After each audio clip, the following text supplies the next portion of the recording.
Президент после обращения граждан выехал в поселок Каштаг Булырбского района для решения проблемы подтопления. К президенту Бадри Гунба на личном приеме обратились жители поселка Каштаг Булырбского района. Они рассказали, что при обильных осадках река выходит из берегов, затапливает хозяйство и разрушает дорогу.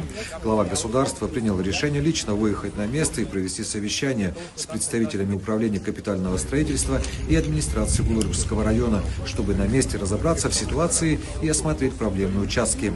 Президент поручил реализовать комплекс мер по устранению причин подтоплений. Главе государства представили детальную схему работ. Схема включает в себя несколько этапов. Строительство лотковой системы для отвода поверхностных вод и устройство аварийного сбросного коллектора под полотном железной дороги в месте возникновения подтоплений. Президенту также показали площадку для изготовления бетонных лотков для отвода сточных поверхностных вод.